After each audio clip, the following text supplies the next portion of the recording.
Friends, आज हम करने जा रहे हैं chapter 1 solid state and it's topic is radius ratio.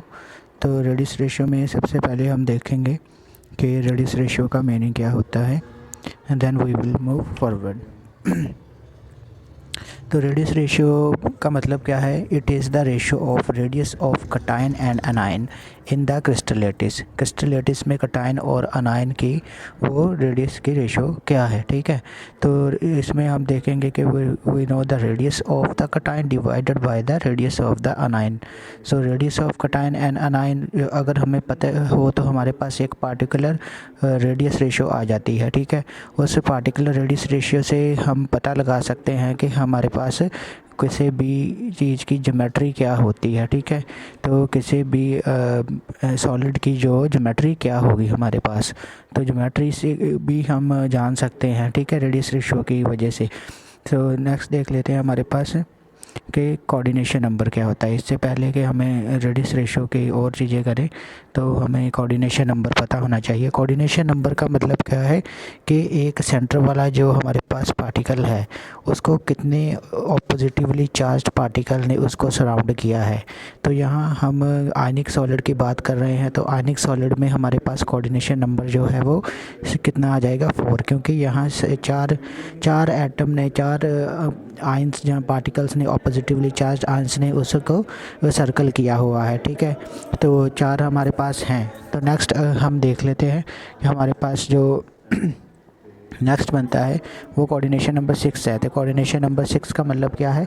जो सेंटर वाला हमारे पास आयन है उसको पॉजिटिवली चार्ज आयन से जो उनको कितने हो गए हमारे पास? 6 हो गए, 6 हो गए हमारे पास जिन्होंने इनको कवर किया हुआ है, ठीक है।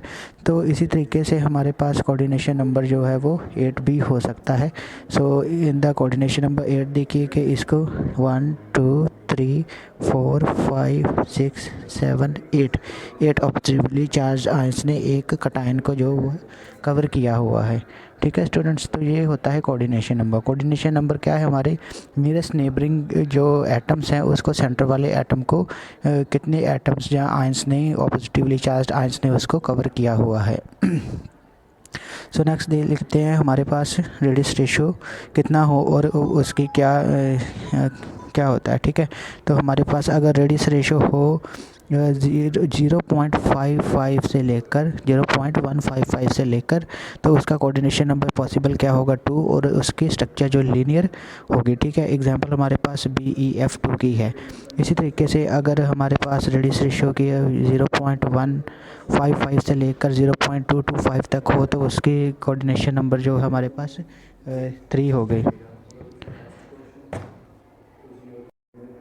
हाँ जी। तो हमारे पास जो 0.155 से लेकर 0.225 हो तो हमारे पास कोऑर्डिनेशन नंबर 3 और ट्रायगनल प्लानर स्ट्रक्चर होगी। कौन सी? ट्रायगनल planner.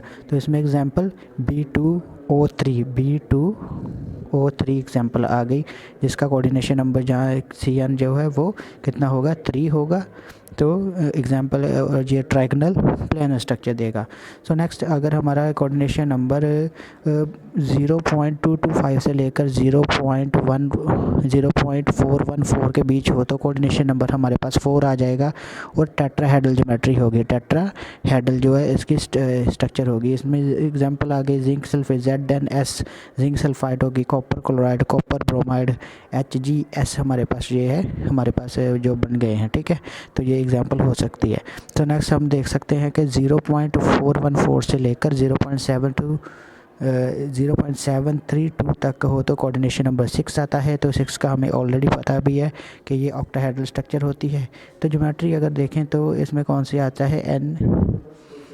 NaCl, KBr, MgO, calcium oxide, caesium CaS, ठीक है, सीजियम सल्फाइड एंड NaBr हमारे पास ये स्ट्रक्चर्स आती हैं जिनमें इस तरीके का रेडियस रेशियो 0.414 से लेकर 0.732 0.732 तक हो सकता है, ठीक है। सो नेक्स्ट देखें, 0.732 से लेकर 8 तक हो तो कोऑर्डिनेशन नंबर जो मैक्सिमम होता है वो 8 है, ठीक है। सो बॉडी सेंटर्ड किस में होता है, BCC में हमारे पास ऐसी जो है कोऑर्डिनेशन नंबर जो 8 आ सकता है। तो एग्जांपल कौन कौन सी है इसमें, सीजियम क्लोराइड, ठीक है, caesium chloride, caesium bromide, caesium iodide and ammonium bromide, these are examples जिसमें हमारे पास कोऑर्डिनेशन नंबर जो है वो 8 आएगा और रेडियस रेशियो की जो वैल्यू है 0.732 से लेकर 1 तक हो सकती है, ठीक है स्टूडेंट्स। सो ये हमारे पास एक आगे न्यूमेरिकल है जिसमें हम रेडियस रेशियो, मान लो कि हमारे पास कोई स्ट्रक्चर है MgO, ठीक है, MgO है, ठीक है।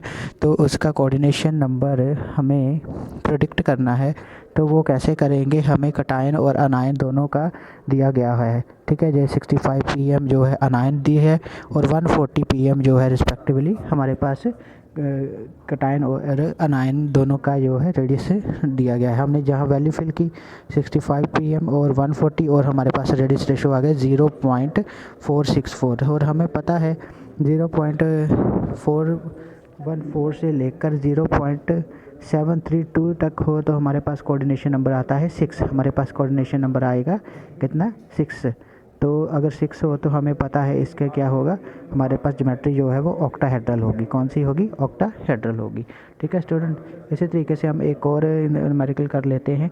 मान लो कि आपके पास कोई आयनिक सॉलिड है AB NaCl और उसका radius of cation A positive 100 picometer दिए गए है, A पॉजिटिव मतलब कटायन की वैल्यू हमारे पास है, लेकिन हमारे पास हमने अनायन की निकालनी है।